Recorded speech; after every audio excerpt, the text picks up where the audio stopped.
brought to you by Agilus Diagnostics.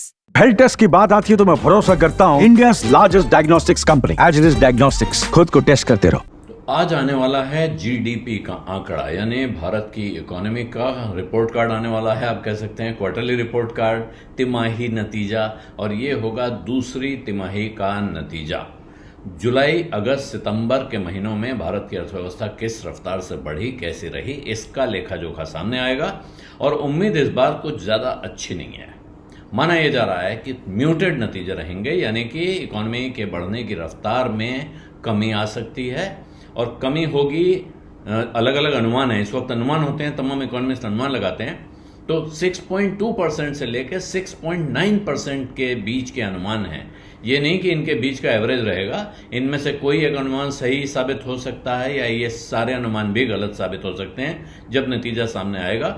लेकिन मोटे तौर पे ये नतीजे, ये जो अनुमान होते हैं, ये करीब करीब सही साबित होते हैं, क्योंकि अंदाजा लगा के, हिसाब जोड़ के, आसपास का हाल देख के ये अनुमान लगाए जाते हैं। आज 4 बजे शाम को ये नतीजे आएंगे, लेकिन उससे पहले यानी जीडीपी का आंकड़ा आएगा।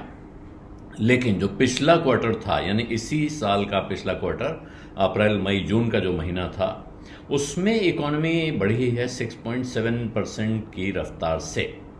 और पिछले साल का ये क्वार्टर, यानी दूसरी तिमाही पिछले साल की, जुलाई, अगस्त, सितंबर का महीना सन 2023-24 का, उसमें आप देखेंगे तो एक जबरदस्त ग्रोथ थी, 7.6% का उछाल। हालांकि फिर उसको एक बेस रेट थ्योरी है कि लो बेस पे था, तेज था, लेकिन अब जो तुलना होनी है वहीं से होनी है। इसलिए अब जो अनुमान आ रहे हैं वो देखिए।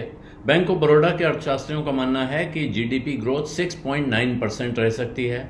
आईडीएफसी फर्स्ट बैंक 6.2% का अनुमान लगा रहा है, जबकि जो रेटिंग एजेंसीज हैं, इकरा और इंडिया रेटिंग्स, इनका अनुमान है 6.5% और 6.6% का। स्टेट बैंक ऑफ इंडिया भी 6.5% का हिसाब लगा रहा है, जबकि नोमुरा जो अंतर्राष्ट्रीय ब्रोकरेज है वो 6.3% पर इसको रख रही है। उसका मानना है कि 6.3% हो सकता है। अब इन सबसे ऊपर रिजर्व बैंक ऑफ इंडिया, उसका अनुमान पहले से है 6.8% का। हालांकि यहां सोचने की, देखने की बात है, पहले वो इस जगह 7% का अनुमान रखता था, उसको घटा के उसने 6.8% कर दिया है। जो इकरा का नोट आया है जीडीपी ग्रोथ पर, वो कह रहे हैं कि इस क्वार्टर में 6.5% ग्रोथ होने का अनुमान है। और वजह क्या है? जो भारी बारिश हुई है उससे नुकसान हुआ है, यानी उससे इकोनॉमी की रफ्तार कम होने का डर है। साथ में जो कंपनियों के नतीजे हैं, कॉर्पोरेट अर्निंग्स हैं, उनमें कमजोरी दिखाई पड़ रही है। अभी तक जो नतीजे हैं इनमें से ज्यादातर मिस एस्टिमेट्स, यानी कि उम्मीद से खराब नतीजे रहे हैं, तो इसका असर देखने को मिल सकता है। हालांकि सरकारी खर्च के मोर्चे पर और जो खरीफ की बुआई हुई है देश के अलग अलग हिस्सों में, इन दोनों में पॉजिटिव ट्रेंड दिखाई पड़ रहा है।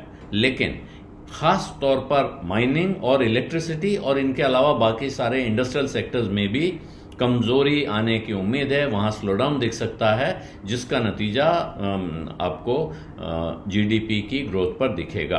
हालांकि इन तमाम चेतावनियों के बावजूद ज्यादातर अर्थशास्त्री मानते हैं कि अगले 6 महीने में, यानी इसके बाद के जो 6 महीने होंगे, अक्टूबर से आगे के, वहां, यानी कि वित्त वर्ष खत्म होते होते 2024-25 जब खत्म होगा, वहां तक जीडीपी ग्रोथ पूरे साल की 7% पर फिर देखने को मिल सकती है।